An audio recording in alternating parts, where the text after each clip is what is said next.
నమస్తే welcome to MLA with prime nine. ఇవాళ MLA with prime నైన్లో మనతో పాటు ఉన్నారు Devarakadra constituency MLA G Madhusudan Reddy గారు. ఆయనతో మాట్లాడదాం. నమస్తే అండి, welcome to our show.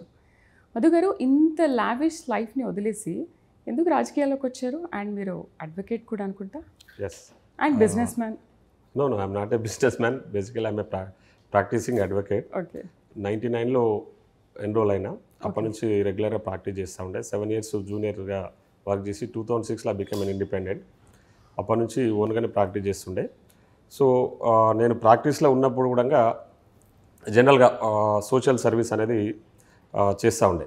Mainly education మీద ఫోకస్ చేస్తూ మా ప్రాంతంలో ఉన్న కొంచెం ఎవరైతే ఎడ్యుకేషన్కి సంబంధించి ఏదైనా హెల్ప్ ఉన్నా కూడా నా వంతు సాయం చేస్తూ అప్పుడప్పుడు అంటే ఈ సోషల్ యాక్టివిటీస్లలో ఇన్వాల్వ్ అవుతూ ఉండే. సర్వీస్ ఎక్కువ అయితే సర్వీస్ అంతే. జస్ట్ ఎక్కడ కూడా ఎక్స్పోజర్ లేకుండా ఎక్కడన్నా నీడ్ ఉన్నప్పుడు నా వంతు సాయం అంటే మనకు ఉన్న దాంట్లో కొంచెం సాయం చేయాలనే ఆలోచనతోన ఆ రోజు ఈ సోషల్ సర్వీస్ చేస్తున్న క్రమంలో 2015 ఐ థింక్ సో. అంటే అప్పటికే నేను బాగా బిజీ ప్రాక్టీసింగ్ అడ్వకేటు.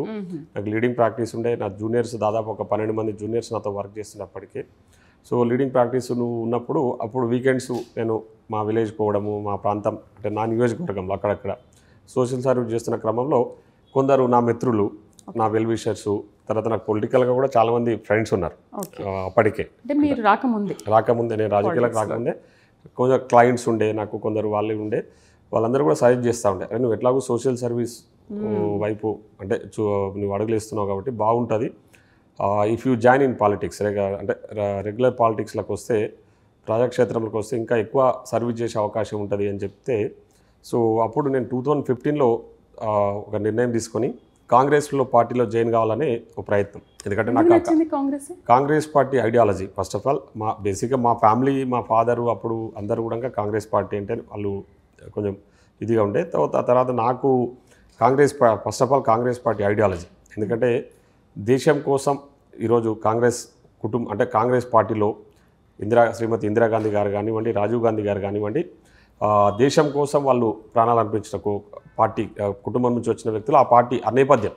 ప్లస్ ఇంకోటి ఏంటంటే కాంగ్రెస్ పార్టీలో కొందరు చాలా గొప్ప గొప్ప మేధావులు, మెయిన్లీ రాజీవ్ గాంధీ గారు కానివ్వండి ఐటీ రిఫార్మ్స్, అదేవిధంగా ఇప్పుడు మన్మోహన్ సింగ్ గారు ఎకనామిక్ రిఫార్మ్స్, పివి నరసింహారావు గారు కూడా రిఫార్మ్స్ తీసుకొచ్చారు. అట్లా ఐడియాలజీ నచ్చి, నాకు కాంగ్రెస్ పార్టీ ఐడియాలజీ నచ్చి నేను కాంగ్రెస్ పార్టీ వైపు మొగ్గు చూపడం జరిగింది. అప్పట్లో నాకు వేరే పార్టీలో కూడా ఇప్పుడున్న బీఆర్ఎస్ పార్టీలో కానీ బీజేపీ పార్టీలో కూడా మిత్రులు ఉన్నారు.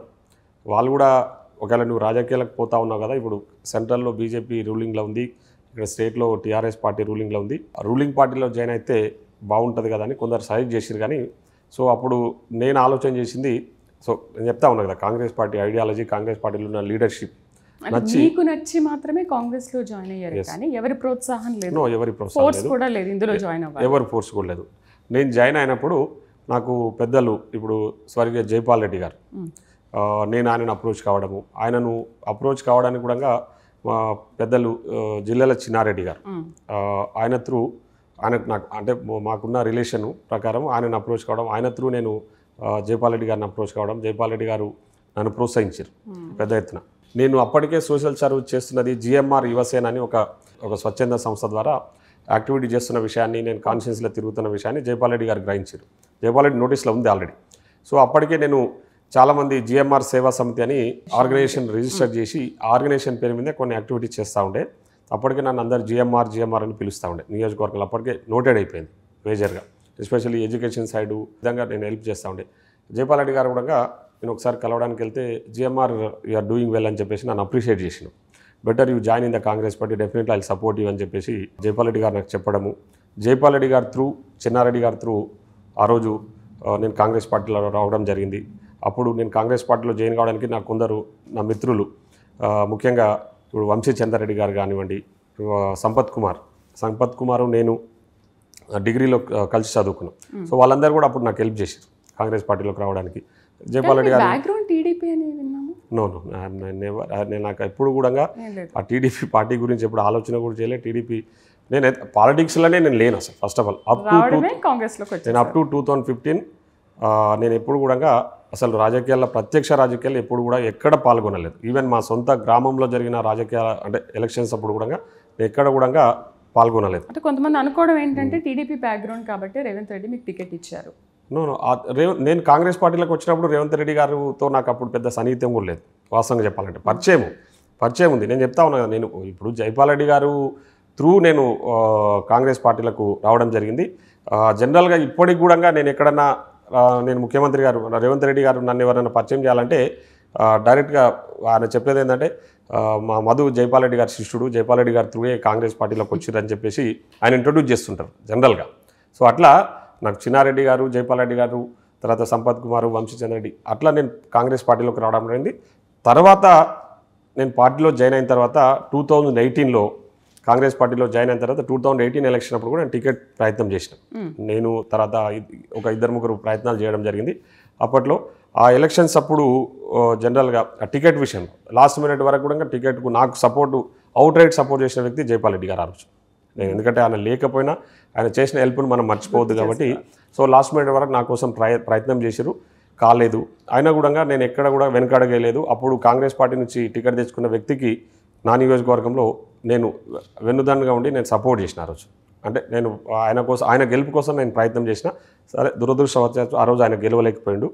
తదనంతరము ఆయన పార్టీ చేంజ్ అయ్యి బీజేపీ పార్టీలోకి పోవడము, తర్వాత నేను ఆ నియోజకవర్గంలో పార్టీకి సంబంధించిన వ్యవహారాలన్నీ కూడా చూసుకోవడం వల్ల నేను వర్క్ చేస్తున్న క్రమాన్ని దృష్టిలో ఉంచుకొని మీరు నెక్స్ట్ జరిగిన పరిణామాలను మీకు అన్ని తెలుసు.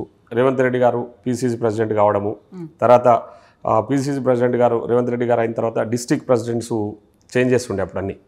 సో దాంట్లో నన్ను మహబూబ్నగర్ జిల్లా అధ్యక్షునిగా రేవంత్ రెడ్డి గారు నన్ను నియమించడము, తర్వాత జరిగిన పరిణామ క్రమాలను మీకు తెలుసు. నేను డీసీసీ ప్రెసిడెంట్ అయిన తర్వాత పార్టీ ఏ కార్యక్రమం తీసుకున్నా, అక్కడ అటు ఏఐసీసీ కానివ్వండి, ఇక్కడ పీసీసీ నుంచి వచ్చిన పిలుపు ఏది ఉన్నా సరే పార్టీ యాక్టివిటీస్లో చురుగ్గా పాల్గొని అక్కడ కార్యక్రమాలు చేయడం, మహబూబ్నగర్ జిల్లాలో పార్టీకి పూర్వవైభవం తీసుకురావడానికి శాయశక్తుల ప్రయత్నం చేసిన విషయాన్ని ప్రజలందరికీ కూడా తెలుసు. సో ఆ రోజు మేము ఛాలెంజ్ కూడా చేసినాం చాలా మీటింగ్స్లలో. మేజర్గా మేము కండక్ట్ చేసిన మీటింగ్ జంగ్ సైరన్. రేవంత్ అన్న పీసీసీ ప్రెసిడెంట్ అయిన తర్వాత మహబూబ్నగర్కు రావడము, పెద్ద ఎత్తున జంగ్ సైరన్ మీటింగు సక్సెస్ చేయడంలో నేను కూడా దాంట్లో భాగస్వామిని కావడం, నా అధ్యక్షతన. ఎందుకంటే నేను డీసీసీ ప్రెసిడెంట్ అయిన తర్వాత అంత పెద్ద మీటింగ్ సక్సెస్ కావడం నాకు చాలా సంతోషం వేసిన. తర్వాత రేవంత్ రెడ్డి గారు కూడా చాలా పెద్ద ఎత్తున నన్ను అప్రిషియేట్ చేసినప్పుడు you did a good job అని చెప్పేసి ఇతర కాంగ్రెస్ నాయకులు కూడా అప్రిషియేట్ చేశారు. ఆ జంగ్ సైరన్ మీటింగ్ సంబంధించి నేను ఒక విషయం మీ దగ్గర షేర్ చేయదలుచుకున్నాను. యా, ఆ జంగ్ సైరన్ మీటింగ్ను సంబంధించి ప్రియాంక గాంధీ గారు కూడా ట్వీట్ చేశారు. తెలంగాణలో ఒక అద్భుతమైన మీటింగ్ జరిగింది కాంగ్రెస్ పార్టీకి సంబంధించి జంగ్ సైరన్ మీటింగ్ అని చెప్పేసి ట్విట్టర్లో పెట్టి ఆ ఫోటో కూడా ఆమె షేర్ చేసింది ఆ రోజు.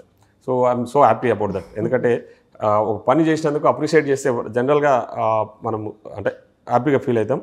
జంగ్ సైరన్ మీటింగ్ తర్వాత కంటిన్యూస్ ప్రోగ్రామ్స్ అన్నీ కూడా నా అధ్యక్షతన కండక్ట్ చేయడము, దానికి పీసీసీ అధ్యక్షులుగా అప్పుడున్న రేవంత్ రెడ్డి గారు పీసీసీ అధ్యక్షులుగా ఉండి అప్పుడు మహబూబ్నగర్కు రావడము, అట్లా పార్టీ బలోపేతంలో ఆ రోజు అందరి సహకారంతో పార్టీ బలోపేతం చేయడం జరిగింది. దాంట్లో నేను యాజ్ ఎ డీసీసీ ప్రెసిడెంట్గా నా నియోజకవర్గం నాకు ఎమ్మెల్యేగా టికెట్ ఇవ్వడము, తర్వాత జడ్చర్ల నుంచి ఇతర మిత్రులు అనిరుద్ధ్ రెడ్డి గారు, తర్వాత మహబూబ్నగర్ నుంచి ఇంకో వ్యక్తి, ఇట్లా ముగ్గురు నేను నా అధ్యక్షతన 3 కాన్స్టిట్యున్సీలలో కూడా కాంగ్రెస్ పార్టీ విజయం సాధించింది. ఆ రోజు ఆ మీటింగ్స్లలో కూడా ఎలక్షన్స్ బిఫోర్ మీటింగ్స్ అయినప్పుడు కూడా నేను కానీ మా ముఖ్యమంత్రి గారు రేవంత్ రెడ్డి గారు అప్పుడు పీసీసీ ప్రెసిడెంట్గా ఛాలెంజ్ చేయడం కూడా జరిగింది. తప్పకుండా మహబూబ్నగర్లో 14 సీట్లకు 14 గెలవబోతా ఉన్నామని మేము ఆ రోజే ఛాలెంజ్ చేసినాము. అనుకున్నట్టుగానే out of 14 we won 12 seats, 12 సీట్లు గెలిచినాం. ఒక దురదృష్టంతో ఒక 2 సీట్స్ ఓడిపోయినాయి. అది కూడా చాలా నారో మార్జిన్తోనో ఓడిపోవడం జరిగింది. సో నెక్స్ట్ టైం డెఫినెట్గా 14 గెలుస్తాం. సో ఈ గెలుపు వెనుక చాలా కష్టం, కృషి, పట్టుదల చాలా ఉన్నాయి. అసలు మీ ప్రత్యర్థి మీరు గెలుస్తారని ఎక్స్పెక్ట్ చేశారా ఈ గెలుపుని? నాకు పూర్తి నమ్మకం ఉంది. నాకు ఆ నమ్మకం ఉంది. ఎందుకంటే నేను అక్కడ 2015 నుంచి నేను వర్క్ చేస్తున్నాను నియోజకవర్గంలో. దాదాపు నేను ప్రతి కార్యక్రమంలో కూడా ప్రజలపైన, ఎందుకంటే ప్రజలకు మనం చేసే సేవను బట్టి, మనం చేసే పనిని బట్టి ప్రజలు గుర్తిస్తారు. మనం నిజాయితీగా పనిచేస్తే తప్పకుండా ప్రజలు గుర్తిస్తారన్నది నా విజయమే దానికి ప్రత్యేక ఉదాహరణ. ఎందుకంటే చాలామంది ఎక్స్పెక్ట్ చేశారు, ఎందుకంటే అవతల ఉన్న వ్యక్తి ఫైనాన్షియల్గా చాలా సౌండ్ ఉన్నాడు, ఆయన ఆఫ్టర్ ఎమ్మెల్యే గెలిచిన తర్వాత సౌండ్ అయ్యిండు బాగా, ఫైనాన్షియల్గా చాలా ఈ బికమ్ వెరీ స్ట్రాంగ్ అని చెప్పేసి చాలామంది నాతో అన్నారు. ఇక్కడ హైదరాబాద్లో నా మిత్రులు కూడా చాలామంది అన్నారు, అరే నీ ప్రత్యర్థి ఎవరైతే టీఆర్ఎస్ పార్టీ నుంచి పోటీ చేస్తున్నారో ఆయనతో చాలా డబ్బులు ఉన్నాయంట, చాలా డబ్బులు సంపాదించినట్ట కదా అంటే నేను ఎప్పుడు కూడా పెద్దగా దాని గురించి ఆలోచన చేయలేదు. ఎందుకంటే డబ్బులు ప్రధానం కాదు ఎక్కడ కూడా. రాజకీయాల్లో చాలామంది డబ్బులు కూడా అవసరమే, కానీ డబ్బే మొత్తం డబ్బే మొత్తం అనే లెక్కల కొందరు వ్యవహరించారు ఆ విధంగా. దాంట్లో మెయిన్ టీఆర్ఎస్ పార్టీ మీకు తెలియదు ఏముంది, నేను చెప్పాల్సిన అవసరం లేదు. సో చాలామంది నన్ను కొందరు అక్కడక్కడ డిస్కరేజ్ చేసినా నేను ఎప్పుడు కూడా డిస్కరేజ్ కాలేదు. నేను ఎప్పుడు కూడా పాజిటివ్ మైండ్తోనే, ఎందుకంటే నేను చేస్తున్న పనిని ప్రజలు ఐడెంటిఫై చేస్తున్నారు. అక్కడ నాకు ఆ గుర్తింపు అప్పటికే వచ్చేసింది. ఎందుకంటే మనం చేసిన పనికి గుర్తింపు ఇస్తున్నప్పుడు ప్రజలు నన్ను ఆశీర్వదించారు. ఆ రోజు మన జరిగిన ఎన్నికలలో ఎవరు ఊహించలేదు, దేవరకద్రలో కాంగ్రెస్ గెలుపు చాలా కష్టము, అక్కడ టీఆర్ఎస్ గెలుస్తుందని చెప్పేసి ఎవ్రీబడి ఊహించలేదు. సో నాకేమో పూర్తి నమ్మకం, విశ్వాసం మా ప్రజల మీద ఉంది. ఎందుకంటే వాళ్ళు తెలుసు పని చేస్తే ప్రజలు ఆశీర్వదిస్తారు, ప్రజలు దగ్గర తీస్తారు, ప్రజలు ఖచ్చితంగా ఓటేస్తారనే నమ్మకంతోనే నేను ఎక్కడ కూడా ఏ రోజు నెగటివ్ థింక్ చేయలేదు, బ్యాక్ స్టెప్ వేయలేదు. నేను ఎప్పుడు చేసినా ఒక అడుగు ముందుకు వేసుకుంటూనే పోయినా. ఆ విధంగానే ప్రజలు ఈరోజు నన్ను ఆశీర్వదించారు. వాళ్ళ అంచనాలకు తగ్గట్టు నేను పనిచేసుకుంటూ ఈరోజు ముందుకు వెళ్తా ఉన్నా. అయితే దేవరకద్రకు గత పాలకులు చేయింది ఏంటి, మీరు వచ్చాక చేసింది ఏంటి? గత పాలకుల గురించి మనం మాట్లాడుకుంటే ఏముందంటే, especially coming to my constituency, ఇప్పుడు మా నియోజకవర్గము అంటే మహబూబ్నగర్ జిల్లానే వెనుకబడి జిల్లా, మీకు అందరికీ కూడా తెలుసు. జనరల్గా మహబూబ్నగర్ జిల్లా వెనుకబడి జిల్లా. మా ప్రాంతంలో కృష్ణానది ప్రవహిస్తుంటుంది, మహబూబ్నగర్ జిల్లాలోనే ఎక్కువ ప్రవహిస్తుంది. కానీ ఆ ప్రాంతానికి సాగునీటి సౌకర్యము తక్కువ ఉంది. ముఖ్యంగా రైతులకు సంబంధించి వాటర్ సోర్స్ ఏంటంటే ఒక జూరాల ప్రాజెక్ట్ ఒకటి ఉంది, కోయిల్ సాగర్ ప్రాజెక్ట్ ఉంది, భీమా ఫేజ్ 1 ఫేజ్ 2 ఇట్లా కొన్ని ప్రాజెక్ట్స్ మాత్రం ఉన్నాయి. అదేవిధంగా శంకర సముద్రం అని ఒకటి చిన్న ప్రాజెక్ట్ ఉంది, చిన్న చిన్న లిఫ్ట్లు ఉన్నాయి. సో అట్లా మా ప్రాంతానికి జూరాల అంటే మా కాన్స్టిట్యున్సీ పైనే ఉంటుంది, కానీ మా కాన్స్టిట్యున్సీకి పూర్తిగా జూరాల వాటర్ రావు. సో కోయిల్ సాగర్ ప్రాజెక్టు చిన్న మైనర్ ఇరిగేషన్, దాని కింద కూడా పెద్ద ఆయకట్టు ఒక 12,000 ఎకర్స్ మాత్రం ఆయకట్టు ఉంటుంది. జనరల్గా దాన్ని ఇంప్రూవ్ చేస్తే దాదాపు ఒక 40 నుంచి 50 వేల ఎకరాలకు ఆయకట్టుకు నీళ్ళు అందియచ్చు. సో ఆ పనులు ఏవి కూడా బీఆర్ఎస్ పార్టీ వాళ్ళు చేయలే. ఎందుకంటే వాళ్ళు ఎంతసేపు ఉన్నా వాళ్ళ బెనిఫిట్స్ కోసం ఆలోచన చేశారు. వాళ్ళకి ఏదైనా ఇన్కమ్ సోర్స్, ఎక్కడైతే ఇన్కమ్ సోర్స్ ఉందో ఆ పనులు మాత్రం వాళ్ళు చేయగలిగారు. అంతే తప్ప ఇంకోటి మా దగ్గర ఎస్పెషల్లీ నా కాన్స్టిట్యున్సీలో ఎడ్యుకేషన్ హెల్త్ పూర్తిగా నిర్లక్ష్యానికి గురైంది. 2004 బిఫోర్ 14 ఏమీ లేవు మా దగ్గర. ఎందుకంటే బిఫోర్ 14 కూడా హెడ్ క్వార్టర్స్లలో అక్కడక్కడ ఒక 6 బెడెడ్ హాస్పిటల్స్ మాత్రమే, మండల హెడ్ క్వార్టర్స్లలో 6 బెడెడ్ హాస్పిటల్స్ ఉన్నాయి.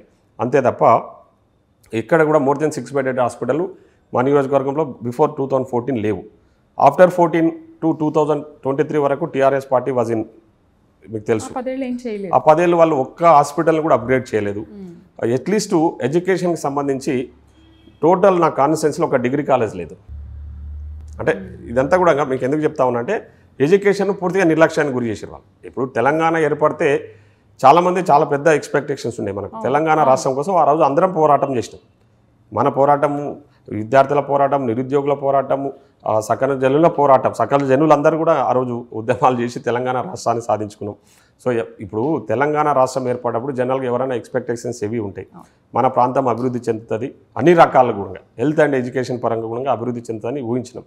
కానీ నా దగ్గర నేను చెప్తా ఉన్నా కదా, 2023 వరకు నేను మన ఎమ్మెల్యే గెలిచే వరకు కూడా నా నియోజకవర్గం ఒక డిగ్రీ కాలేజ్ లేదు.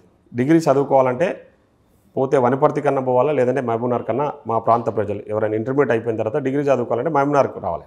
చాలామంది ఫైనాన్షియల్గా కొందరు వీక్ ఉన్న వాళ్ళు, ఎఫర్ట్స్ పెట్టలేని వాళ్ళు ఇంటర్మీడియట్ తర్వాత డ్రాప్ అయ్యారు. మరి ఇన్నేళ్ల నుంచి లేవు, 14 నుంచి చూసుకున్నా లేవు, ఇప్పటి వరకు కూడా లేవు అని అంటున్నారు. మరి ఇప్పుడైనా మీరు ఆ కాన్స్టిట్యున్సీకి ఎమ్మెల్యే అయిన తర్వాత వాటర్ కానీ, హెల్త్ కానీ, ఎడ్యుకేషన్ కానీ ఏమైనా చేస్తున్నారా? ఇప్పటివరకు మీ నియోజకవర్గానికి ఎన్ని కోట్లు తీసుకొచ్చారు? సో నా నియోజకవర్గానికి సంబంధించి నేను ఎమ్మెల్యే గెలిచిన తర్వాత నేను స్పెషల్గా నేను ఎన్నికలకు ముందు కూడా నేను మా ప్రజలకు హామీ ఇవ్వడం జరిగింది. సో కాంగ్రెస్ పార్టీ ఇస్తున్న ఏవైతే సంక్షేమ పథకాలు ఉన్నాయో ఆ సంక్షేమ పథకాలన్నీ తప్పకుండా మేము అందిస్తాం. అవి ఎట్లాగో ప్రభుత్వ పరంగా జరిగేటివి అవి అందిస్తాం. వీటితో పాటు నేను స్పెషల్గా నన్ను ఎవరైనా అడిగినప్పుడు కూడా, మీలాంటి జర్నలిస్ట్ అడిగినప్పుడు కూడా నేను ఒకటే చెప్పిన, నేను ఎమ్మెల్యే గెలిస్తే నేను 100% స్పెషల్గా నేను ఫోకస్ చేసి హెల్త్ అండ్ ఎడ్యుకేషన్ మీద ఫోకస్ చేస్తానని చెప్పిన. సో ఆ విధంగానే ఈరోజు నేను హెల్త్ అండ్ ఎడ్యుకేషన్ మీద నేను స్పెషల్గా ఫోకస్ చేస్తూ ఇతర కార్యక్రమాలు చేస్తూనే స్పెషల్ ఫోకస్ చేస్తా ఉన్నాం. దాంట్లో భాగంగా నేను ఎమ్మెల్యే గెలిచిన తర్వాత ఈరోజు ఈ మధ్యలోనే ఒక 6 months బ్యాక్ 100 బెడ్ హాస్పిటల్ 100 పడకల ఆసుపత్రికి నా నియోజకవర్గంలో శంకుస్థాపన చేసిన పనులు బ్రహ్మాండంగా నడుస్తున్నాయి.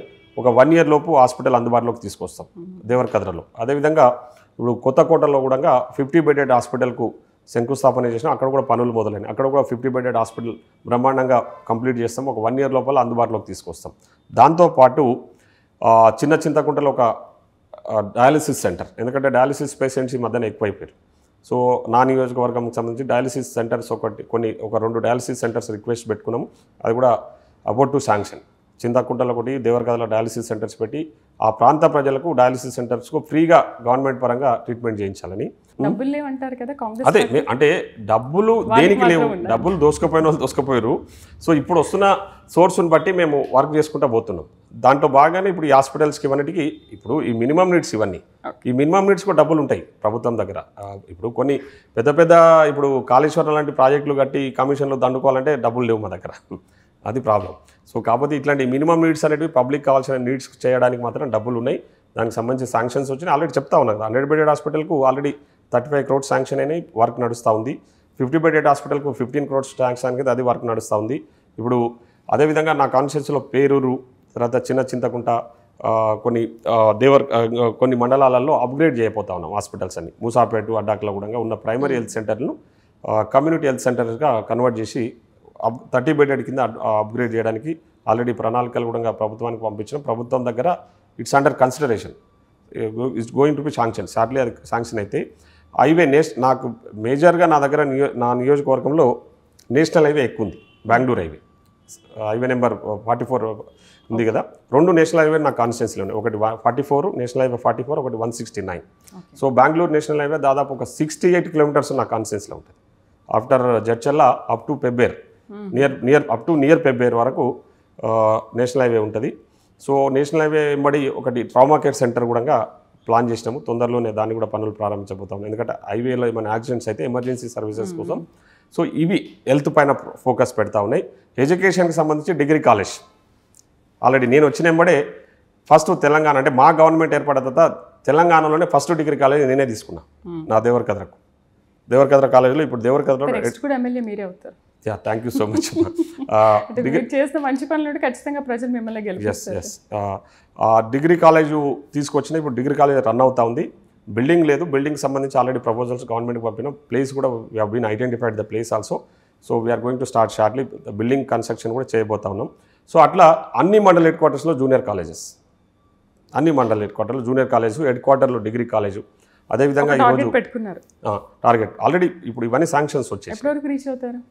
ప్రాబబ్లీ 1.5 yearలో నాకు తెలిసి ఇంకో 1 yearలో అన్ని బిల్డింగ్స్ కంప్లీట్ చేస్తాం. ఈ హాస్పిటల్స్ కంప్లీషన్ కూడా 1 year లోపల పూర్తి చేస్తాం. నెక్స్ట్ ఈ టైం కల్లా మా దగ్గర 100 bedded హాస్పిటల్ మీరు కూడా రావచ్చు. అప్పుడు మేము గ్రాండ్గా ఓపెన్ చేస్తాము. మంచి ట్రీట్మెంట్ కూడా ఇప్పియబోతాము మా వాళ్ళకి. ఎందుకంటే మా దగ్గర ఏంటంటే ఇప్పుడు ఏదైనా హెల్త్ ఇష్యూ వస్తే, ఏమైనా సీరియస్ హెల్త్ ఇష్యూ వస్తే ఆ మహబూబ్నగర్కో లేదంటే హైదరాబాద్కో రావాల్సిన పరిస్థితి అక్కడే. సో మా ప్రాంతంలోనే మేము మంచి ట్రీట్మెంట్ ఇప్పించి మా ప్రజలకు అందుబాటులో ఉండే విధంగా నా శాయశక్తిలో ప్రయత్నం చేస్తూ ఉన్నా. భగవంతుడు, తర్వాత మా ప్రభుత్వము, మా గౌరవ ముఖ్యమంత్రి, ముఖ్యంగా నేను ప్రత్యేకంగా కృతజ్ఞత చెప్పుకోవాల్సిన వ్యక్తి మా ముఖ్యమంత్రి శ్రీ రేవంత్ రెడ్డి గారు. ఎందుకంటే నేను ఏది అడిగినా కాదనకుండా ఈరోజు ముఖ్యమంత్రి గారు నాకు హెల్ప్ చేస్తూ ఉన్నారు. నా కాన్స్టిట్యున్సీకి ఎస్పెషల్లీ నేను ఇప్పటికీ అడిగిన వాళ్ళని కూడా ఏది కూడా కాదనలే. ముఖ్యంగా మా దగ్గర కలియుగ ప్రత్యక్ష దైవం శ్రీ కురుమూర్తి స్వామి మా దగ్గర ఒక టెంపుల్, చాలా ఫేమస్ టెంపుల్. అది ఎన్నో ఏండ్ల నుంచి అక్కడ ప్రజలకు సేవ అంటే అందుబాటులో ఉన్న టెంపుల్ కురుమూర్తి స్వామి టెంపుల్. అక్కడ అంటే మా ఏరియాలో మొత్తం మా మహబూబ్నగర్ జిల్లాలో నా కాన్స్టిట్యున్సీలో ఆ టెంపుల్ ఉంది. మా ఏరియా అంటే మహబూబ్నగర్ జిల్లా ప్రజలందరూ కూడా పేదల తిరుపతిగా ఆ స్వామిని కొలుస్తారు. చాలామంది తిరుపతి పోలేని వాళ్ళు అక్కడికి వచ్చి ఆ స్వామివారిని దర్శించుకుంటారు. ఎవ్రీ ఇయర్ మా దగ్గర అక్కడ బ్రహ్మోత్సవాలు జరుగుతాయి, కురుమూర్తి స్వామి బ్రహ్మోత్సవాలు. ఎవ్రీ ఇయర్ ఇప్పుడు నెక్స్ట్ అక్టోబర్లో ఉన్నాయి మళ్ళీ. సో ఎవ్రీ ఇయర్ అక్టోబర్లో బ్రహ్మోత్సవాలు జరుగుతాయి. దాదాపు ఒక 10 లక్షల మంది వస్తారు ఆ బ్రహ్మోత్సవాలకు. స్టార్టింగ్ నుంచి ఒక 30 days నడుస్తుంది కంటిన్యూగా. ఆ 30 daysలో ఒక 10 lakhs పీపుల్, అంటే all over Telangana, not only from Mahabubnagar నుంచి మేజర్గా వస్తారు. చాలామంది తెలంగాణ నుంచి కూడా ఆ ప్రాంతానికి వచ్చి ఆ స్వామివారిని దర్శించుకుంటారు. అక్కడ పెద్ద ఎత్తున వారం అంటే ఒక దాదాపు ఒక 15-20 డేస్ అయితే పెద్ద ఎత్తున జాతర అంటారు, కురుమూర్తి జాతర చాలా ఫేమస్. అంటే అదొక ఇక మా ఏరియాలో మేమందరం కూడా మా ఇంటి దేవుడిగా కొలిసే కురుమూర్తి స్వామి అక్కడ అందరూ కూడా. సో ఆ కురుమూర్తి స్వామి ఆశీస్సులు కూడా నా మీద ఉన్నాయి. ఈరోజు నేను ఎమ్మెల్యే గెలవడంలో నేను చేస్తున్న పనులు కూడా కురుమూర్తి స్వామి ఆశీస్సులు ఉన్నాయి. ఈరోజు ఆ కురుమూర్తి స్వామికి సంబంధించి లాస్ట్ ఇయర్ బ్రహ్మోత్సవాలప్పుడు నేను గౌరవ ముఖ్యమంత్రి గారి దగ్గరికి పోయి, అన్న ఇట్లా మా దగ్గర కురుమూర్తి ఆయనకు ఆల్రెడీ ఆ ప్రాంతం అంతా కూడా పరిచయం ఉంది, ఆయన తెలియని వ్యక్తి కాదు, మహబూబ్నగర్ జిల్లా వ్యక్తి కాబట్టి మహబూబ్నగర్ జిల్లా అణువణువు మా ముఖ్యమంత్రి గారికి తెలుసు. ఎక్కడ ఏ ప్రాంతము వెనుకబడింది, ఏ ప్రాంతంలో మనం పనులు చేయాలన్నది ముఖ్యమంత్రి గారికి తెలిసినంత మాకు కూడా తెలియదు. ఎందుకంటే అంత పూర్తి అవగాహన ఉన్న వ్యక్తి ఈరోజు మన రాష్ట్రానికి ముఖ్యమంత్రి ఉండడం మన అదృష్టం అది. అట్లా నేను కురుమూర్తి స్వామి టెంపుల్కి సంబంధించి ఆ బ్రహ్మోత్సవాలకు సంబంధించి నేను పోయి అడిగింది తడుగా, మీరు ఈసారి బ్రహ్మోత్సవాలకు రావాలి, అక్కడ ముఖ్యంగా ఒక 350 స్టెప్స్ ఉన్నాయి ఆ టెంపుల్ పైకి వెళ్ళాలంటే, నడుచుకుంటూ వెళ్ళాలి. సో అక్కడ రోడ్డు మార్గం లేదు ఆ టెంపుల్కి, ఎవరు వచ్చినా జనరల్గా ఆ స్టెప్స్ వెంబడ పైకి వెళ్ళాల్సి వస్తుంది, నడుచుకుంటూనే వెళ్ళాల్సి వస్తుంది. చాలామంది పాపం ఏజ్డ్ పీపుల్, కొందరు ఫిజికల్లీ ఛాలెంజ్డ్ పీపుల్ ఉంటారు కదా, వాళ్ళు రాలేని పరిస్థితి, ఆ దేవుడిని దర్శించుకోలేని పరిస్థితి. సో ఈ ఇబ్బందులు ఉన్నాయి. ఆ కురుమూర్తి స్వామి టెంపుల్ చాలా ప్రాశస్తంతో కూడుకున్న టెంపుల్. సో మీరు తప్పకుండా ఆ టెంపుల్ బ్రహ్మోత్సవాలకు మీరు రావాలి. మీరు నేను ఆహ్వానించిన, నేను అడిగిందే తడుగా ఒక్క నిమిషం కూడా ఆలోచన చేయకుండా తప్పకుండా ఎప్పుడు బ్రహ్మోత్సవాలు ఉన్నాయి, ఏ డేట్ రోజు వస్తే బాగుంటుందో నువ్వే డేట్ చెప్పని చెప్పి నన్ను అడిగి డేట్ తీసుకొని ఆ రోజు బ్రహ్మోత్సవాలకు రావడం నేను చాలా గర్వంగా ఫీల్ అవుతా ఉన్నా నాకు నేనుగా. ఎందుకంటే అంటే నేను అడిగిందే తడుగా, ఆయన ఒక్క నిమిషం కూడా ఆలోచన చేయలేదు, ఒకటే నిమిషం కూడా ఆలోచన చేయలేదు, నేను అడిగిందే తడుగా. ఆ రోజు ఆ టెంపుల్కు నేను బ్రహ్మోత్సవాలకు వచ్చిన రోజు కూడా, అంతకు ముందు రోజు ఆయన బాంబే ఎలక్షన్ అప్పుడు మహారాష్ట్ర ఎలక్షన్స్ అవుతా ఉన్నాయి.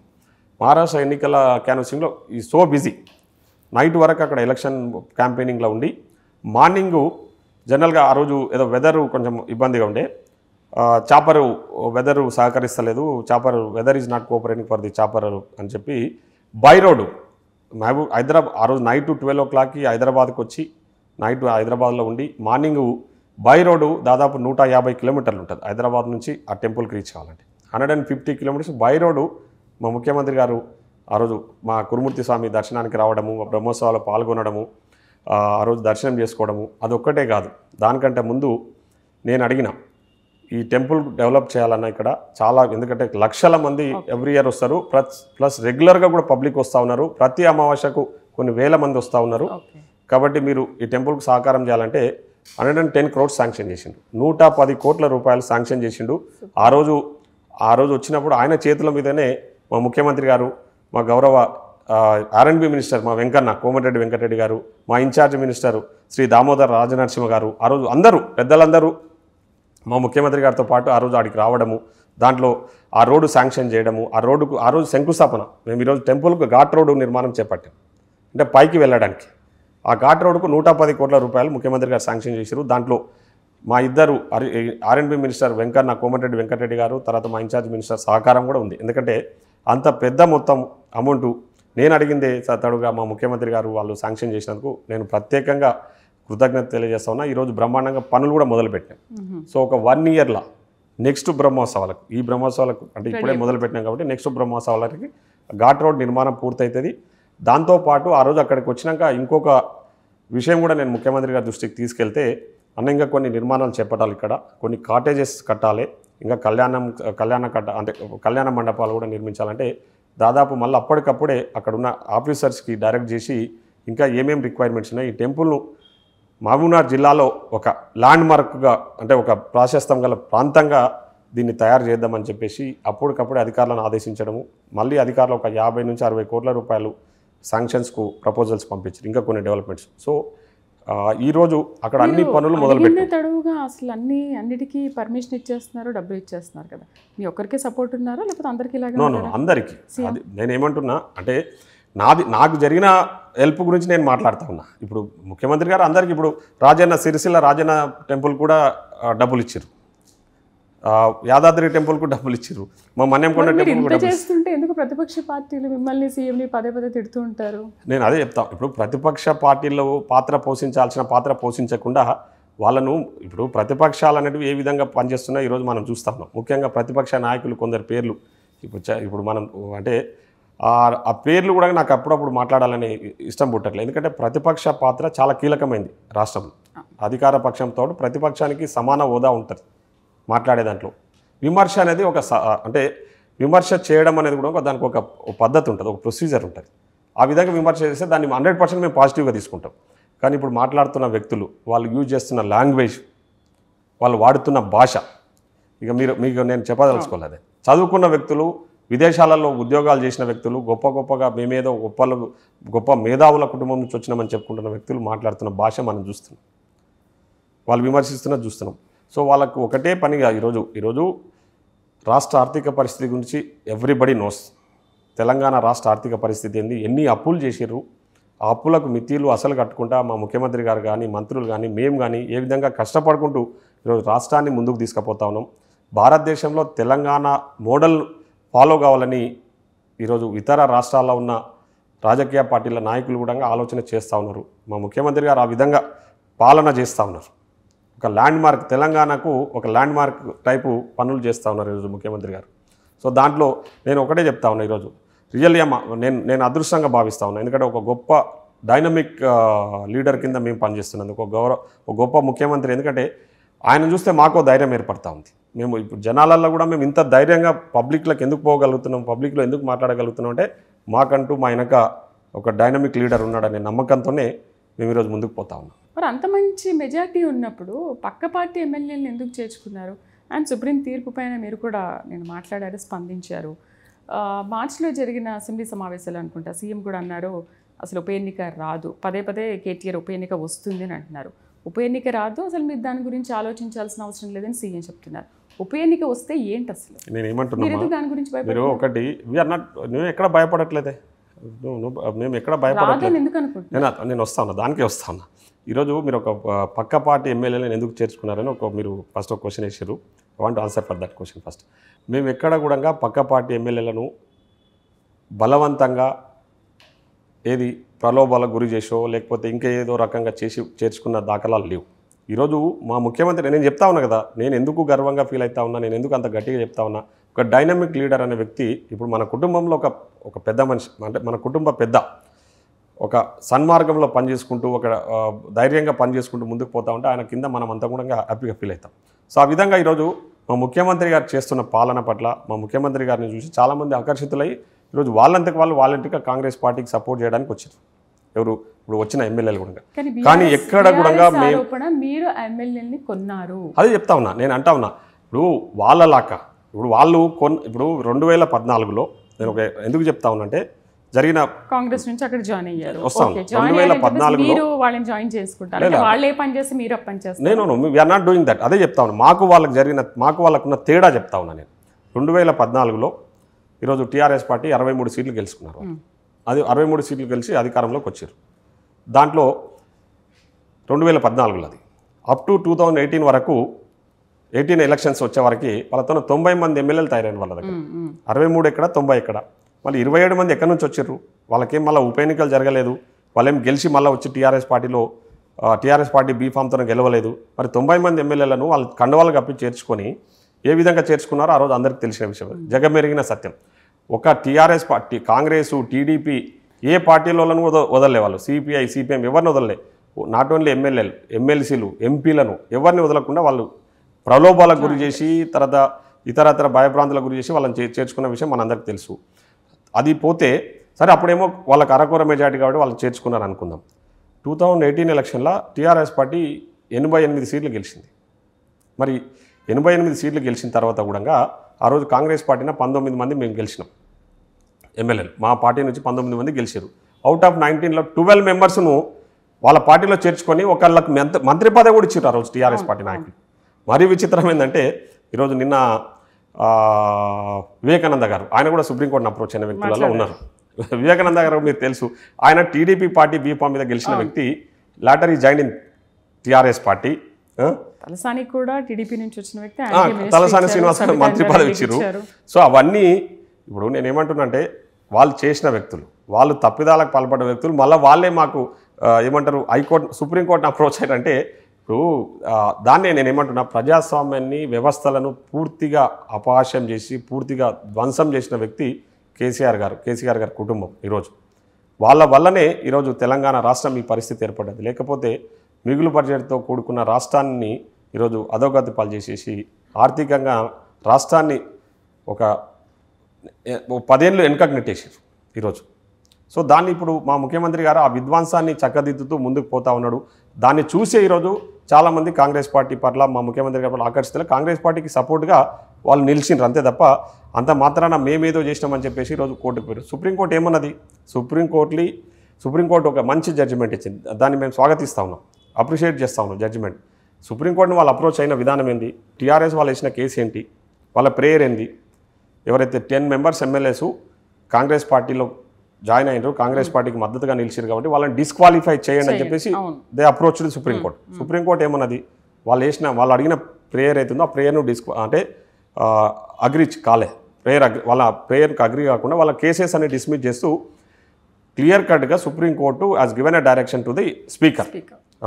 దిస్ డిస్క్వాలిఫికేషన్ ఇష్యూ ఈజ్ అంటే it is in your purview have to decide it అని చెప్పేసి దానికి కోర్టు ఏం చేసింది, ఒక టైం ఫ్రేమ్ ఫిక్స్ చేసింది. దాన్ని మేము స్వాగతిస్తూ ఉన్నాం. దాంట్లో అది మాకు ఫేవర్గా వచ్చినట్ట లేకుంటే మీకు ఫేవర్గా వచ్చినట్ట, టీఆర్ఎస్కి ఫేవర్గా వచ్చినట్ట మీరు వేసిన. కానీ మీ రెండు పార్టీలు ఏమనుకుంటున్నాయి, మీకు చెంపపెట్టంటే మీకు చెంప. నేను అదే చెప్తా ఉన్నామ్మా. ఇప్పుడు మేము పోలే కదా సుప్రీంకోర్టుకి, పోయింది ఎవరు? Approach the supreme court, not the doors. TRS party వాళ్ళు కదా, వాళ్ళు అడిగిన ప్రేయర్ ఏంది, డిస్క్వాలిఫికేషన్. మరి సుప్రీంకోర్టు ఒప్పుకున్నదా? ఒప్పుకోలేదంటే అర్థమైంది ఎవరికి చెంపపెట్టది. ఇప్పుడు సుప్రీంకోర్టు సింపుల్గా దాన్ని డిసైడ్ ఇప్పుడు ఆ కేసెస్ డిస్మిస్ చేస్తూ court has given a direction to the speaker. It is the purview of the speaker. Issue has to be resolved by the speaker only. కాబట్టి స్పీకర్కు డైరెక్షన్ ఇస్తూ స్పీకర్కు డైరెక్షన్ టైం ఫ్రేమ్ కోసమే direction ఇచ్చారు. ఆ disqualification issue it is in your purview, you decide it అని చెప్పేసి. So speaker గారు ఏ నిర్ణయం తీసుకున్నా దాన్ని మేము స్వాగతిస్తాం. ఓకే, నిన్న సుప్రీం తీర్పు తర్వాత స్పీకర్ స్పందన ఏంటి అసలు? స్పీకర్ గారు చాలా క్లారిటీ ఇచ్చారు నిన్ననే.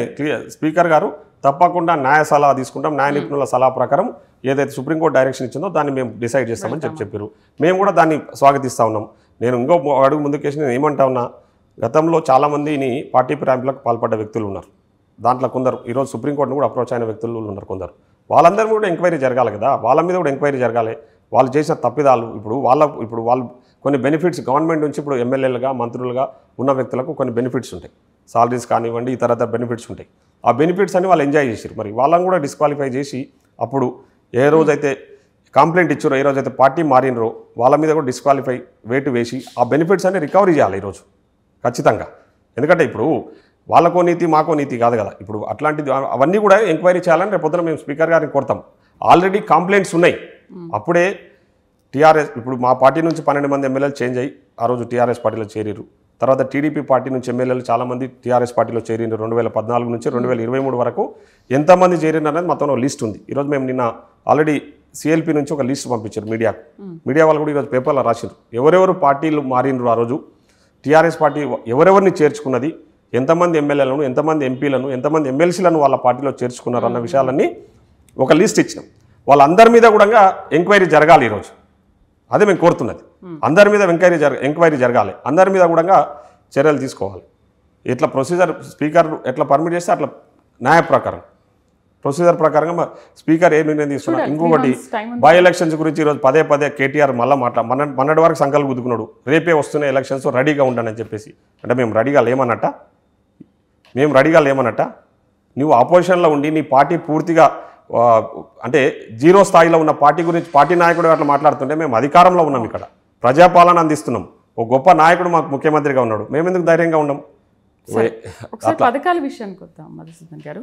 ఇన్ని రోజులు అవుతుంది, ఇన్ని నెలలు అవుతుంది, పథకాలు అమలు చేయడంలో కాంగ్రెస్ పార్టీ ఎందుకు వెనకబడిపోతుంది? తులం బంగారం అంటున్నారు, అండ్ స్కూటీ అంటున్నారు, ఇంకా పెన్షన్స్ ఎవరికి ఇవ్వలేదు. పెన్షన్దారులు అయితే పదే మాట్లాడుకుంటున్నారు, అసలు ప్రభుత్వం వచ్చి రాగానే ఇస్తామని అన్నారు. మీరు అంటే మేము ఇచ్చిన పథకాల పేర్లు చదవకుండా మీరు ఏదో 2-3 మిగిలిపోయిన పథకాల గురించి మాట్లాడుతూ ఉన్నారు. ఆడికే వస్తున్నాం. ఈరోజు టీఆర్ఎస్ పార్టీ 2014లో వాళ్ళ అధికారంలోకి వచ్చినప్పుడు వాళ్ళు చెప్పిన హామీలు, డబుల్ బెడ్రూమ్ హౌసెస్, దళితుల ముఖ్యమంత్రి, 3 ఎకరాలు దళితులకు 3 ఎకరాలు, ఇవన్నీ అంటే వాళ్ళు చెప్పినాయి. దాంట్లో ఒక్కటి చేయలే. దళితుని ముఖ్యమంత్రి చేయలే, దళితులకు 3 ఎకరాలు ఇవ్వలే, డబుల్ బెడ్రూమ్ ఇండ్లు ఇవ్వలే ఎక్కడ కూడా. అక్కడక్కడ కొన్ని నా నియోజకవర్గానికే తీసుకుంటే ఒక 4-5 గ్రామాలలో మాత్రమే కొన్ని డబుల్ బెడ్రూమ్ ఇల్లు ఇచ్చారు. నా దగ్గర ఉన్న ఈ మొత్తం 134 గ్రామాలు, గ్రామ పంచాయతీలు, కొన్ని ఆమ్లెట్ విలేజెస్ కలిపితే దాదాపు 150 ఉంటాయి మొత్తం. సో 286 బూతులు ఎక్కడ కూడా ఒక 4-5 గ్రామాల్లో తప్ప డబుల్ బెడ్రూమ్ ఇల్లు ఇవ్వలేదు. దళితులకు 3 ఎకరాల భూమి అంటూ ఎక్కడ ఇవ్వలే. ఇంటికో ఉద్యమం అన్నారు, KG to PG విద్య అన్నారు, ఇంకేదేదో చాలా మాట్లాడారు. ఇక అవన్నీ మీకు తెలిసినవి. ఇంకా వాళ్ళ లిస్ట్ అవుతే చార్టర్ అంతున్నది. కానీ వాళ్ళు చేసింది ఏంటి? ఇవన్నీ పక్కకు పడేసి ఆ 10 ఇయర్స్లో వాళ్ళు చేసింది రుణమాఫీ. మీకు తెలుసు, రైతులకు రుణాలు మాఫీ చేస్తామన్నారు. ఎన్నో చెప్పారు, కేసీఆర్ గారు చెప్పింది చాలా ఉన్నాయి. కానీ వాళ్ళు చేసిన 3 స్కీమ్స్ వాళ్ళు అంటే ప్రాపర్గా ఇంప్లిమెంట్ చేసింది ఏంటంటే రైతు భరోసా ఒకటి, తర్వాత మన కళ్యాణ లక్ష్మి, షాదీ ముబారక్ చెక్. ఈ 3 నేను అడుగుతున్నది ఏంటంటే ఆ 10 ఇయర్స్లో వాళ్ళు చేసింది ఈ 3 స్కీమ్స్. 2018 ఎలక్షన్ అప్పుడు వాళ్ళు రైతు భరోసా వేసేసారు. రైతులందరూ కూడా ఫస్ట్ టైం అరే ఇదేదో నగదు పైసలు అకౌంట్లో పడుతున్నాయని దాన్ని ఓట్లు వేసేసారు. వాళ్ళు అధికారంలోకి వచ్చారు. తర్వాత అన్ని గాలికి వదిలేసారు. వాళ్ళు ఆ 3 స్కీమ్స్ని మేము ఈరోజు కొనసాగిస్తున్నాం. కళ్యాణ లక్ష్మి, షాదీ ముబారక్, రైతు భరోసా బ్రహ్మాండంగా, వాళ్ళకంటే బ్రహ్మాండంగా, చాలా ట్రాన్స్పరెంట్గా, చాలా నిజాయితీగా ఈరోజు రైతులకు కానివ్వండి, పంట పండించే పెట్టుబడి సాయం ఏదైతే వ్యవసాయం చేసే పొలాలకు రైతు భరోసా వేస్తూ ఉన్నాం. కళ్యాణ లక్ష్మి, షాదీ ముబారక్ ఆ రోజుల్లో పెద్ద ఎత్తున అవినీతికి పాల్పడ్డారు కింది స్థాయి కొందరు అక్కడక్కడ. కానీ ఈరోజు ఎక్కడ కూడా నా నియోజకవర్గం నేను చెప్తా ఉన్నాను, నేను పార్టీలకు అతీతంగా ఎవరు వచ్చినా వాళ్ళకు రూపాయి కమిషన్ అంటే ఇట్లాంటి లంచాలకు అవకాశం లేకుండా ఈరోజు ఇస్తాం. ఆ 3 మేము అమలు చేస్తూ ఉన్నాం. బ్రహ్మాండంగా ఆ 3 అమలు అవుతా ఉన్నాయి. వీటితో పాటు మేము అధికారంలోకి వచ్చిన 2 రోజుల్లోనే డిసెంబర్ 7వ తారీఖు మా ముఖ్యమంత్రి గారు ప్రమాణ స్వీకారం చేశారు. డిసెంబర్ 9వ తారీఖు ఆర్టీసీ బస్సులల్లో మహిళలకు ఉచిత సౌకర్యం స్కీమ్ను ప్రవేశపెట్టినాం. ఈరోజు లాస్ట్ వీక్ వరకు దాదాపు 200 కోట్ల మంది మహిళలు ఆర్టీసీ బస్సులలో, 1 కాదు 2 కాదమ్మా, 200 కోట్ల మంది మహిళలు ఆర్టీసీ బస్సులలో ఉచిత ప్రయాణం చేశారు. అది మీకు తెలుసు. దాదాపు 6,366 కోట్ల రూపాయలు ప్రభుత్వము ఈరోజు ఆర్టీసీకి మహిళల తిరిగిన ఫ్రీ బస్ కింద మేము డబ్బులు కట్టినాం. ఆర్టీసీ ఈరోజు ఆర్టీసీ లాభాలలో నడుస్తుంది. అది బ్రహ్మాండమైన స్కీమే కదా, అది మా గ్యారంటీ కదా. ఆ రోజు ఆరోగ్యశ్రీ పథకం అదే రోజు అమలు చేసినాం. ఆ రోజు నుంచి అమల్లోకి వచ్చిన 2 రోజుల్లోనే 10 lakhs పెంచినాం. ఈరోజు ఆరోగ్యశ్రీ బ్రహ్మాండంగా ప్రైవేట్ హాస్పిటళ్లలో ప్రజలు ఉపయోగించుకుంటా ఉన్నారు.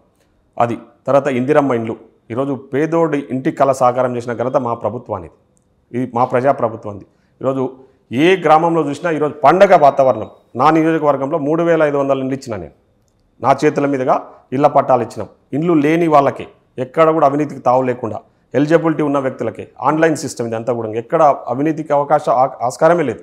పార్టీలకు అతీతంగా ఎలిజిబిలిటీ ఉన్న వ్యక్తులకు 3,500 ఇచ్చిన బ్రహ్మాండంగా దాదాపు 2,000 ఇండ్లు ఈరోజు నా నియోజకవర్గంలో పనులు ప్రారంభించుకున్నారు. ఇప్పుడు శ్రావణ మాసం స్టార్ట్ అయింది, మిగతా ఇండ్లు కూడా స్టార్ట్ అయిపోయినాయి. సో అట్లా ఇందిరమ్మ ఇండ్లు ఆ స్కీమ్ బ్రహ్మాండంగా అమలవుతూ ఉంది. ముఖ్యంగా ఈరోజు సన్నబియ్యం ఎంత గొప్ప స్కీమ్ అంటే ఈరోజు భారతదేశంలో ఏ రాష్ట్రంలో ఏ ప్రభుత్వం ఇవ్వడం లేదు. ఓన్లీ ఒక తెలంగాణలో మా ప్రజాప్రభుత్వం, మా గౌరవనీయులు రేవంత్ రెడ్డి గారి నాయకత్వంలో మా irrigation civil supplies minister Uttam Kumar Reddy గారు బ్రహ్మాండంగా అమలు చేస్తూ ఉన్నారు. సన్నబియ్యం కార్యక్రమానికి ఈరోజు ఊర్లలో ఎంత పాజిటివ్ రెస్పాన్స్ వస్తూ ఉందంటే, ప్రజలకు ఆ రోజు దొడ్డు బియ్యం తినలేక బయట అమ్ముకుంటా ఉండే, ఈరోజు మిస్యూజ్ లేకుండా సన్నబియ్యం కార్యక్రమానికి శ్రీకారం చుట్టాం. అది మా గ్యారంటీ కాదు, మేము ఎప్పుడు హామీ కూడా ఇవ్వలే. అయినా కూడా ప్రజల అవసరాలను దృష్టిలో ఉంచుకొని ఈరోజు సన్నబియ్యం ఇస్తూ ఉన్నాం. అదేవిధంగా ఈరోజు రేషన్ కార్డ్స్ మీరు చూడండి, 10 ఇయర్స్లో నేను నిన్నమన్న రేషన్ కార్డ్స్ నేను ప్రత్యక్షంగా ఈ సన్నబియ్యం కార్యక్రమంలో రేషన్ కార్డులలో పాల్గొంటా ఉన్నా. ప్రజల నుంచి వస్తున్న స్పందన కూడా నేను చూస్తాను. వాళ్ళు రేషన్ కార్డ్స్ కోసం 10 ఇయర్స్ నుంచి వెయిట్ చేశారు. కొందరు మన ఇళ్లకు కోడళ్ళు వస్తేనో లేకుంటే మన ఇంట్లో పిల్లలు పుడితేనో వాళ్ళ పేర్లు కూడా యాడ్ చేయలే, అంత దుర్మార్గం. కానీ ఈరోజు దాదాపు 5,60,000 కొత్త రేషన్ కార్డులు ఇస్తున్నాం. ఈరోజు మొత్తం దాదాపు 3,10,00,000 మందికి రాష్ట్ర వ్యాప్తంగా ఈరోజు ఈ రేషన్ అందుతూ ఉంది. అంటే ఒక్కసారి ఆలోచన చేయండి. కొత్తగా దాదాపు 30 లక్షలు యాడ్ ఆన్ కలుపుకొని, అంతకుముందు 2,80,000 ఉండే, ఇప్పుడు మొత్తం 30 లక్షలు, అంటే కొత్తవేమో 5,20,000, యాడ్ ఆన్ కార్డ్స్ కూడా కలుపుకుంటే దాదాపు 30 లక్షలు అయిపోయింది అంత మొత్తం. సో అట్లా 30 లక్షల మందికి బెనిఫిట్ అయింది ఇప్పుడు ఈ కొత్త రేషన్ కార్డు. టోటల్ 3,10,000 మెంబర్స్కి ఈరోజు సన్నబియ్యం అందుతూ ఉంది రాష్ట్ర వ్యాప్తంగా. అదొక బ్రహ్మాండమైన స్కీమ్. రేషన్ కార్డ్స్, సన్నబియ్యం, అదేవిధంగా రుణమాఫీ అమ్మ, మీరు అసలు ఎవరు ఊహించలే. 25 లక్షల మంది రైతుల అకౌంట్లలో దాదాపు 21,000 కోట్ల రూపాయలు రైతుల అకౌంట్లలో జమ చేసి, మేము చెప్పిన టైంకు వచ్చిన 1 year లోపే రుణాలు మాఫీ చేసిన ఘనత మా ప్రజాప్రభుత్వం. చిన్న చిన్నవన్నీ మెల్లిగా ఈరోజు రైతు భరోసా నేను చెప్తా ఉన్నా. రైతు భరోసా మీరు చెప్పినవన్నీ ఓకే, నేనేమంటున్నా చెప్పినవి నేను అడిగిన ఎప్పటిలోపు కంప్లీట్ వస్తా ఉన్నా. రైతు భరోసా ఈరోజు మొన్ననే 9 రోజులలో 9,000 కోట్లు రైతుల అకౌంట్లో వేసి జమ చేసి రైతులను ఆదుకున్నాం. సో అట్లా ఇంకా కొన్ని స్కీమ్స్ ఉన్నాయి, 1-2 మిగిలిపోయినాయి, అవి కూడా చేసి తీరుతాం. మేము ఎక్కడ వెనకడిగేసే ప్రసక్తి లేదు. మా ముఖ్యమంత్రి గారు పదే చాలా ట్రాన్స్పరెంట్గా, ఎందుకంటే లీడర్ అనే వ్యక్తి ప్రజలకు అన్ని విషయాలు తెలియజేయాలి. ఇప్పుడు మనం నమ్ముకొని ప్రజలు మనల్ని నోటేసి మనకు అవకాశం ఇచ్చినప్పుడు రాష్ట్ర ఆర్థిక పరిస్థితి ఏంది, రాష్ట్రానికి వస్తున్న ఆదాయం ఏంది, రాష్ట్రానికి పెడుతున్న పెట్టుబడులు ఏమొస్తూ ఉన్నాయి, మన ఖర్చు ఎంత, మన ఆదాయం ఎంత అనేది ప్రజలకు తెలిస్తే వాళ్ళు అర్థం చేసుకోగలుగుతారు. సపరేట్ చేసి వాస్తవాలు దాచిపెట్టేసి ఏదో అంగు ఆర్భాటాలతో పేపర్లలో ప్రకటనలు ఇచ్చుకుంటూ పాలన చేస్తే అది ప్రజాస్వామ్యంలో ప్రజలు హర్షించరు. 10 ఏళ్లలో బీఆర్ఎస్ పార్టీ చేసిన పరిస్థితి అది. ఆ వాస్తవ విషయాలు దాచిపెట్టేసి పత్రికల ప్రకటనలు పెద్ద కోట్ల రూపాయల పత్రికా ప్రకటనలు ఇచ్చుకొని హంగామాలు చేసుకొని ఏదో చేసారు. ప్రజలు ఏం బుద్ధి చెప్పారో చెప్పాల్సిన బుద్ధి చెప్పేసారు మన జరిగిన ఎన్నికలలో. సో కాబట్టి వాస్తవ పరిస్థితులు ప్రజలకు తెలియాలని మా ముఖ్యమంత్రి గారు పదే ఎకానమీ, రాష్ట్ర ఎకానమీ, మనకు వస్తున్న ఆదాయం ఎంత, మన ఖర్చు ఎంత చేస్తున్నాము, వాళ్ళు చేసిన అప్పులు ఎన్ని, ఆ అప్పులకు అసలు ఎంత కడుతున్నాము, మిత్తి ఎంత కడుతున్నాము, మన ముఖ్యమంత్రి గారు చాలా స్పష్టంగా చెప్తా ఉన్నారు. ఓకే, రానున్న ఎన్నికల్లో రాష్ట్రంలో బీజేపీ ప్రభావం ఎక్కువగా ఉంటుందేమో అని అనిపిస్తుంది. మీ ఒపీనియన్ ఏంటి? ఒకటమ్మా, మేము బీజేపీ పార్టీ గురించి ఎప్పుడు కూడా పెద్దగా ఆలోచించాం. ఎందుకంటే బీజేపీ పార్టీ అనేది ఓన్లీ సెంట్రల్ ఎలక్షన్స్, అంటే అది కేంద్రంలో ప్రభుత్వము ఏర్పడుతున్నప్పుడు జరుగుతున్న ఎలక్షన్లప్పుడు మాత్రం బీజేపీ ప్రభావం అనేది మన తెలంగాణలో ఉంటుంది. ఎప్పుడు కూడా మన రాష్ట్రానికి సంబంధించిన ఎన్నికలప్పుడు బీజేపీ ఎప్పుడు కూడా ప్రభావం చూపించింది లేదు. గతంలో కూడా మీకు తెలుసు, చాలామంది ఎంపీలు బీజేపీకి కేంద్రంలో బీజేపీ ఎంపీలు గెలిచారు, కానీ రాష్ట్ర ఎన్నికలకు వచ్చే వరకు, రాష్ట్ర ప్రభుత్వం ఏర్పాటు విషయంలో వచ్చే వరకు 2-3 సీట్లు గెలుస్తూ ఉన్నారు. ఇప్పుడు వాళ్ళు కూడా ధీమా ఏంటంటే వచ్చే ఎన్నికల్లో మేమే గెలుస్తాం. నేను అదే చెప్తా ఉంటాను. నేనేం చెప్తానా, 2033 వరకు 2033 వరకు నేను చెప్తా ఉన్నా కదా, 2033 వరకు అయితే ఫిక్స్ అయి ఉన్నాం మేడం. ఇక్కడ కాంగ్రెస్ ప్రభుత్వం ఉంటుంది, మా ప్రజాప్రభుత్వం ఉంటుంది, అర్థమైంది కదా తల్లి, మా ప్రజాప్రభుత్వం ఉంటుంది. ఇక్కడ 2033 తర్వాత ఏమన్నా ఎవరు వస్తారనేది వాళ్ళు నిర్ణయించుకోవాలి. బీజేపీ బీఆర్ఎస్ మీరు రాసుకున్నారా ఒక 10 ఏళ్ళు ఎట్లా ఉంటారు అంటే చెప్తున్నా, ప్రజల ఆశీర్వాదం ఆ విధంగా ఉంది మా మీద. అంటే మేము చేస్తున్న పని మీద మాకు ఆ కాన్ఫిడెన్స్ ఉంది కాబట్టి. రెండోసారి గెలిచింది కాబట్టి మేము ఖచ్చితంగా రెండోసారి గెలుస్తాం. నేను ఏమంటున్నా, మినిమం చెప్తున్నా, నేను మినిమం 10 years ఆల్రెడీ మాకు ఇప్పుడు అయిపోయింది. ఎంత 1.5 year అయిపోయింది, ఇంకా 3.5 years ఈ పీరియడ్ ఉంది, నెక్స్ట్ ఇంకో 5 years. అంటే ఒక మ్యాండేట్ అనేది ఉంటుంది ఎక్కడైనా సరే. ప్రజలకు మాకు మ్యాండేట్ ఇవ్వబోతా ఉన్నాం. రెండోసారి కూడా ఖచ్చితంగా 100 సీట్లతోనే మేము ఈ రాష్ట్రంలో అధికారంలోకి వస్తాం. దాంట్లో ఏ మాత్రం డౌట్ లేదు. బీజేపీ వాళ్ళు పగటి కళలకు అంటా ఉన్నారు, వాళ్ళు ఏదో వస్తూ ఉన్నారని. వాళ్ళు చెప్తా ఉన్నారు కదా, నెక్స్ట్ ఎలక్షన్లలో వాళ్ళకి ఇప్పుడు మన 7వ 8వ గెలిచారు. నాకు తెలిసి నెక్స్ట్ ఎలక్షన్లో వాళ్ళు గెలిస్తే 3-4 ఎమ్మెల్యే సీట్లు గెలుస్తారు. ఎంపీ సీట్లు కూడా మొన్న వాళ్ళు 8 గెలిచారంటే దానికి పూర్తిగా టీఆర్ఎస్ సహకారం ఉంది. టీఆర్ఎస్ వాళ్ళకి కంప్లీట్ సరెండర్గా అయింది కాబట్టి వాళ్ళు 8 గెలవగలిగారు, అంతే తప్ప అదర్వైజ్ లేదు. బీజేపీ పరిస్థితి మీకు కేంద్రంలో కూడా తెలుసు. మోడీ గారు ఏం చెప్పారు, 300-400 సీట్లు గెలుస్తామన్నారు. ఈరోజు ఆంధ్రప్రదేశ్లో చంద్రబాబు నాయుడు గారు, బీహార్లో నితీష్ కుమార్ గారు లేకపోతే బీజేపీ గవర్నమెంట్ ఏడుంది కేంద్రంలో, ఎక్కడుంది? వాళ్ళ సపోర్ట్ లేకపోతే రేపే పడిపోతుంది. సో అట్లా బీజేపీ ప్రాబల్యము రోజు రోజుకు తగ్గిపోతూ ఉంది. మన పహల్గామ్ విషయంలో బీజేపీ పూర్తిగా అటర్లీ ఫెయిల్యూర్. మన పార్లమెంట్లో జరిగిన చర్చలో కూడా ప్రధానమంత్రి గారు సమాధానం చెప్పుకోలేని పరిస్థితి. సో ఆ విధంగా వాళ్ళు మన జరిగిన ఎన్నికలలో ఏం జరిగింది, శ్రీరాముని పేరు చెప్పి ఓట్లు వేయించుకున్నారు, అది కూడా అయిపోయింది. ఇప్పుడు పహల్గామ్ విషయంలో వాళ్ళు అటర్లీ ఫెయిల్యూరు. ఇప్పుడు ఒక గొప్ప విషయం ఏంటంటే ఆ పహల్గామ్ యుద్ధం విషయంలో ఇందిరాగాంధీ గారు ఒక గొప్పతనము అసలు చాలామందికి ఇప్పుడు ప్రజెంట్ జనరేషన్కి తెలియకపోయింది. కానీ మన పహల్గామ్ వార్లో అసలు ఇందిరాగాంధీ గారు వాట్ షీ డిడ్ ఇన్ 1971,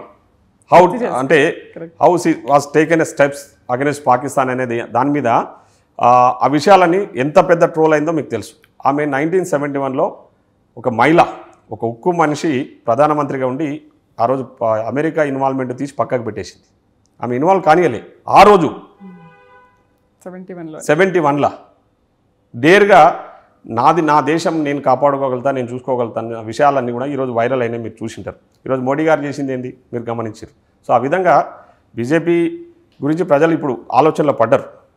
రెండోసారి 3వసారి అవకాశం ఇచ్చి మనం తప్పు చేశామన్నది వాళ్ళకి తెలిసిపోయింది. సో కేంద్రంలో కూడా రాబోయే రోజుల్లో జరగబోయే కేంద్రంలో నెక్స్ట్ ఎలక్షన్స్లో ఖచ్చితంగా కాంగ్రెస్ పార్టీ అధికారంలోకి వస్తుంది. మా రాహుల్ గాంధీ గారు ప్రైమ్ మినిస్టర్ అవుతారు. దాని సెకండ్ థాటే లేదు. బీజేపీతో మీకు ఎలాంటి ఫైటింగ్ లేదు, ఓన్లీ ఏం లేదు బీఆర్ఎస్తో.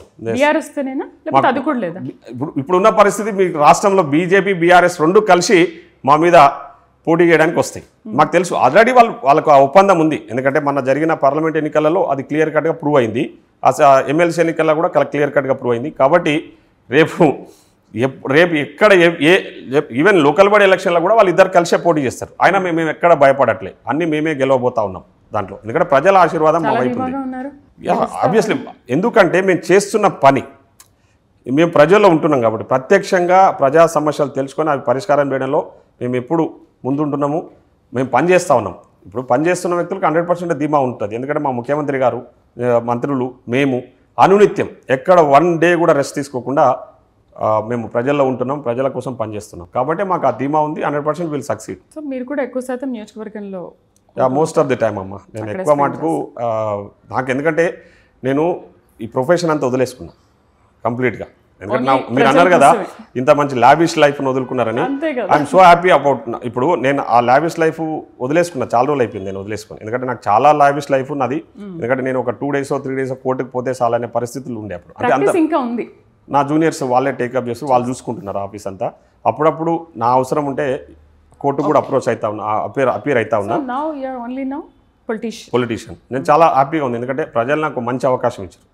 వాళ్ళకి సేవ చేసుకునే అవకాశం నాకు దొరికింది. ఇప్పుడు 100% I will do my best. ఇప్పుడు నా నియోజకవర్గానికి సంబంధించి నేను ఆల్వేస్ ఒకటే, అక్కడ ఉన్న యువకులకు మంచి అవకాశాలు, ఉపాధి కల్పించాలన్న లక్ష్యంతోనే నేను పనిచేస్తూ అవుతున్నాను. హెల్త్ అండ్ ఎడ్యుకేషన్తో పాటు మా దగ్గర ఉన్న యూత్కు మంచి ఎంప్లాయ్మెంట్ తీసుకురావాలి, గవర్నమెంట్ పరంగా, అదేవిధంగా ప్రైవేట్ పరంగా కూడా. దాంట్లో భాగంగానే ఈరోజు మన ముఖ్యమంత్రి గారి దృష్టికి బ్రహ్మోస్ మిసైల్ మ్యానుఫ్యాక్చరింగ్ యూనిట్ విషయంలో నేను ముఖ్యమంత్రి గారిని అడిగితే ఆ మిసైల్ మ్యానుఫ్యాక్చరింగ్ యూనిట్ మా దగ్గర పెట్టడానికి ఈరోజు వాళ్ళు బ్రహ్మోస్ టీం కూడా వచ్చి విజిట్ చేసిర్రు. సో వాళ్ళు ఆ process it is under process, అంటే ఆ ప్రాసెస్ నడుస్తూ ఉంది. అదేవిధంగా ఒక డ్రై పోర్ట్ నిర్మాణము, తర్వాత కొన్ని ఇండస్ట్రీస్ కూడా తీసుకురావాలని చెప్పేసి నా దగ్గర హైవే ఉంది, నేషనల్ హైవే ఉంది. ఆల్రెడీ కొన్ని నేను డిపిఆర్లు గవర్నమెంట్కి సబ్మిట్ చేసిన, ముఖ్యమంత్రి గారు కూడా చెప్పిన మాకు కొన్ని అవకాశాలు ఇవ్వండి, మా దగ్గర ల్యాండ్ ఉంది, నేషనల్ హైవే ఉంది, it is very near to Hyderabad. So మా యూత్ అందరికి కూడా ఒక మంచి ఎంప్లాయ్మెంట్ కల్పించిన వాళ్ళు అవుతారంటే దానికి ముఖ్యమంత్రి గారు చాలా పాజిటివ్గా ఉన్నారు.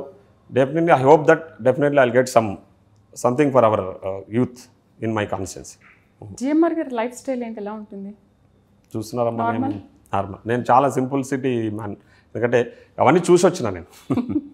ఎందుకంటే నేను యాజ్ అడ్వకేట్గా నేను ఎవ్రీథింగ్ ఐ గాన్ త్రూ, ఎన్ని చూసిన లైఫ్ స్టైల్. అంటే నేను సింపుల్గా ఉండాలి, అందరికి అందుబాటులో ఉండాలి, ఇక ప్రజలే జీవితం. ఎందుకంటే నేను ఆల్రెడీ మరి ఫ్యామిలీ అవన్నీ చూసి నేను యాజ్ అడ్వకేట్గా నా లావిష్ లైఫ్ అంతా చూసి తర్వాత ఇక్కడికి వచ్చిన వ్యక్తిని కాబట్టి నేను మళ్ళీ అక్కడ పోవాలని ఆలోచన చేస్తలేను. ఇంకా ఐ విల్ బీ నా జీవితం దేవర్ కదా ప్రజలకి అంకితం అన్నట్టు 100% స్పెండ్ చేస్తా.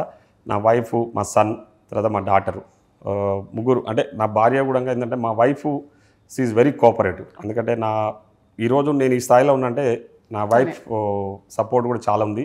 నా ఎలక్షన్ సపోర్ట్ కూడా పెద్ద ఎత్తున ప్రచారంలో పాల్గొన్నది. దాదాపు ఒక 46 విలేజెస్లలో డోర్ టు డోర్ క్యాంపెయినింగ్ చేసింది ఆమె. ఇప్పుడు కూడా చాలా ప్రైవేట్ అకేషన్స్ ఏ ఉన్నా కూడా ఇప్పుడు నేను ఎప్పుడైనా బిజీగా ఉండి నేను ఈ ప్రభుత్వ కార్యక్రమాలు బిజీగా ఉన్నాడు, ఆమె పోతుంది, అటెండ్ అవుతూ ఉంది, పబ్లిక్తో రెగ్యులర్ ఇంటరాక్ట్లో ఉంటుంది. ఇప్పుడు అన్ని విషయాలలో నాకు చేదోడవాదుగా ఉంటుంది. మా పిల్లలు, మా సన్ను మొన్ననే అండర్ గ్రాడ్యుయేట్ అయిపోయింది యూఎస్లో, ఇంటర్మీడియట్ తర్వాత అమెరికా పోయిండు, అక్కడ ఇంజనీరింగ్ పూర్తి చేసుకొని వచ్చిండు. మళ్ళీ is planning to go London, ఏదో ఎంబీఏ చేస్తా అంటున్నాడు. మా డాటర్ వచ్చేసి ఇంకా ఆమె కూడా పొలిటీషియన్ అవుతుందేమో తర్వాత. ఎందుకంటే కొంచెం బాగా మా సన్ ఏమో అంత పొలిటికల్కి కొంచెం ఆపోజిట్లో ఉంటాడు. మా డాటర్ వచ్చేసి వెరీ అంటే యాక్టివ్ ఇన్ భవిష్యత్తులో probably she may come in the politics. అట్లా ఆమె ఇంటర్మీడియట్ ఫస్ట్ ఇయర్. నాకు హీరో అంటే అందరూ మంచిగా తక్కువ, చాలా తక్కువ. నాకు క్రికెట్ బాగా ఇష్టం. ఆడతారా? బాగా. నేను అప్పుడు ఆడేది, నేను డిగ్రీ వరకు బాగా క్రికెట్ ఆడేది. తర్వాత క్రికెటర్ నాకు ఫేవరెట్ క్రికెటర్ అప్పుడు రాహుల్ ద్రావిడ్. చాలా లైక్ చేస్తుండే నేను. మంచి. సరే, హీరో అయితే ఇష్టం లేదు, హీరోయిన్? అదే చెప్తాను, నాకు సినిమా ఫీల్డ్ కొంచెం తక్కువ. అసలు హీరోయిన్ కూడా ఇష్టం లేదు. సినిమాలు చూడరా మీరు ఎప్పుడు? చూస్తా కానీ చాలా తక్కువ సినిమాలు. ఇష్టమైన ఫుడ్? ఫుడ్ చికెన్, అంతే. వెజిటేరియన్? వెజిటేరియన్, ఎక్కువ వెజ్. నాకు ఓకే. Prefer veg. నాకు పెద్ద ఫుడ్ ఏం కాదు నేను. ఓకే. మా వైఫ్ మంచి వంటలు చేస్తుంది, దాంట్లో నేను అదృష్టవంతుని. నేను ఎప్పుడు బయట తక్కువ తినడం. నాకు ఏది బాక్స్, నేను ఇప్పుడు కూడా బాక్స్ క్యారీ చేస్తాను. ఇప్పటికీ బాక్స్ క్యారీ చేస్తాను. నేను పబ్లిక్లో ఉన్నా కూడా నా బాక్స్తోనే తింటుంటా జనరల్గా. వాళ్ళందరూ కూడా యాక్సెప్ట్ చేస్తారు అది. ఓకే. ఫైనల్లీ మీరు ఇచ్చే మెసేజ్ ఏంటి? మనకంటూ ఒక అవకాశం ఇచ్చినప్పుడు అవకాశాన్ని సద్వినియోగం చేసుకొని, మనకిచ్చిన ఆ భగవంతుడు మనకిచ్చిన అవకాశాన్ని ఒక ప్రాపర్ వేలో యూటిలైజ్ చేస్తే అది పబ్లిక్ కూడా ఉపయోగపడుతుంది. తప్పకుండా ఈరోజు నాకు మంచి అవకాశం భగవంతుడు ఇచ్చిండు. తర్వాత కాంగ్రెస్ పార్టీ నాకు మంచి అవకాశాన్ని ఇచ్చి నన్ను ఎమ్మెల్యేకి నిలబెట్టి నేను గెలిచిన ఎమ్మెల్యేగా ఈరోజు దాని ప్రకారం ఇప్పుడు పార్టీ పరంగా నేను ఈరోజు రాహుల్ గాంధీ గారికి కానీ, సోనియా గాంధీ గారికి, మల్లికార్జున ఖర్గే గారికి, ముఖ్యంగా నా గాడ్ ఫాదర్ ఇప్పుడు రేవంత్ రెడ్డి గారికి నేను ప్రత్యేకంగా కృతజ్ఞతలు తెలియజేస్తా ఉన్నా. అదేవిధంగా నా ప్రాంత ప్రజలు వాళ్ళని కూడా నేను ఒకటే, నేను 100% మీకోసం పనిచేయడానికి వచ్చిన 100% పనిచేస్తా. నా శాయశక్తుల ప్రయత్నం చేస్తా. దాంట్లో ఏ లోపం లేకుండా నా పనిని చేయడానికి సిద్ధంగా ఉన్నా. మీరు కోఆపరేట్ చేయండి. తప్పకుండా నేను కూడా ఏదో చేయాలనే తలంపుతోనే ప్రజలకు something to do for the society అనే లెక్కలు నేను రాజకీయాలకు వచ్చిన వ్యక్తిని. ఏదో నాకు పేరు కోసమో డబ్బుల కోసమో రాజకీయాలకు వచ్చిన వ్యక్తిని కాదు. తప్పకుండా అవకాశం దొరికింది కాబట్టి ఎవరికి అవకాశం వచ్చినా, ఇట్లాంటి అవకాశాలు వచ్చినప్పుడు దాన్ని ప్రాపర్ వేళ సద్వినియోగం చేసుకోవాలని చెప్పి కోరుతాను. Right. Thank you very much. Valuable టైంని స్పెండ్ చేసి చాలా మంచి విషయాలు చెప్పారు. And wish you all the best. Thank you so much. ఇది వాళ్ళ ఎమ్మెల్యే విత్ ప్రైమ్. నేను మరొక గెస్ట్తో మళ్ళీ కలుద్దాం. నమస్తే.